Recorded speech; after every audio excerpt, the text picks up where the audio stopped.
Hello बच्चों, let's see the question. कह रहा है कि dipole movement helps to predict whether the molecule is polar और नॉन पोलर। रीजन कहता है कि dipole movement helps to predict the geometry of molecules. देखिए बेटा, पहला सेशन कहता है कि डायपोल मूवमेंट क्या हमें हेल्प करता है प्रेडिक्ट करने में क्या मॉलिक्यूल पोलर होगा या नॉन पोलर होगा। बिल्कुल करता है बेटा। एक्चुअली में अगर डायपोल मूवमेंट मेरा जीरो होता है ना, तो मॉलिक्यूल मेरा नॉन पोलर होता है। अगर dipole movement not equal to zero आएगा तो मॉलिक्यूल क्या होगा बेटा, मेरा पोलर होगा। क्या होगा? पोलर होगा। तो ये तो कंफर्म बात है बेटा, करता है। एक्चुअली में डायपोल मूवमेंट क्या है, मेरा प्रोडक्ट होता है बेटा चार्ज और डिस्टेंस का। ठीक है। कैसे? मान लीजिए कोई दो एटम है, ए और बी। ठीक है। बी ज्यादा इलेक्ट्रोनेगेटिव है तो उसके ऊपर पार्शियल नेगेटिव आ जाएगा, इसके ऊपर पार्शियल पॉजिटिव आ जाएगा। जो मैं डायपोल मूवमेंट की डायरेक्शन होगी बेटा, मेरे लेस इलेक्ट्रोनेगेटिव से मोर इलेक्ट्रोनेगेटिव की तरफ होगी।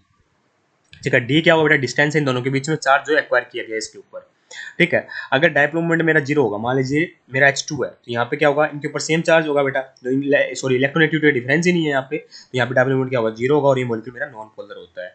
ठीक है। अगर डायपोल मूवमेंट बेटा नॉट इक्वल टू जीरो आता है तो मॉलिक्यूल पोलर होता है। इसका मतलब स्टेटमेंट बिल्कुल परफेक्टली करेक्ट लिखी हुई है। रीजन कहता है कि dipole movement helps to predict the geometry of molecule. तो बेटा रीजन क्या इसका ये रीजन होगा? नहीं बेटा, इसका ये रीजन नहीं है। इसका रीजन यही है सिंपल, कि हमारा इलेक्ट्रोनेगेटिविटी डिफरेंस नहीं होता, डायपोल मूवमेंट जीरो हो जाता है, तो मॉलिक्यूल नॉन पोलर हो जाता है। तो रीजन की बात करें बेटा, कि अगर स्टेटमेंट टू पढ़े तो कह रहे हैं कि ज्योमेट्री, हाँ तो ये ज्योमेट्री बताने में हेल्प कर सकता है। ठीक है। कैसे बेटा? मान लीजिए कोई मॉलिक्यूल है बेटा, किस उसकी ज्योमेट्री किस तरीके की होगी उसको हेल्प करने में बता सकता है। मान लीजिए हम सोचते हैं कि डायपोल मूवमेंट जीरो होगा। ठीक है। तो इससे पता चलता है कि मॉलिक्यूल में हाई चांस है बेटा कि वो लीनियर हो सकता है। ठीक है। या फिर वो प्लेनर हो सकता है।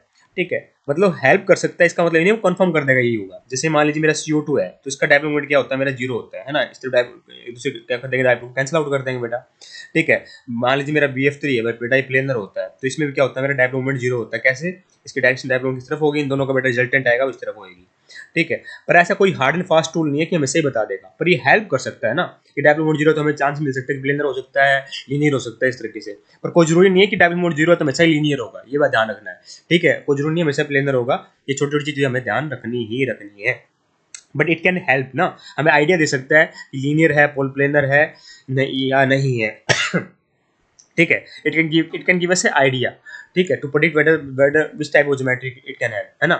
तो इसका मतलब क्या हुआ बेटा, ये रीजन भी हमारा परफेक्टली करेक्ट लिखा हुआ, क्योंकि हेल्प तो कर ही सकता है। ये इसने तो यहाँ भी नहीं लिखा कि ऑलवेज, इसने सिर्फ हेल्प्स लिखा है। तो इन जनरल हम कह सकते हैं कि इट कैन हेल्प। तो सेशन भी सही है, रीजन भी सही है, पर रीजन करेक्ट एक्सप्लेनेशन नहीं दे रहा है, ये बात भी सही है। तो ऑप्शन नंबर 2 परफेक्टली करेक्ट हो जाएगा। I hope you got the answer. Thank you so much.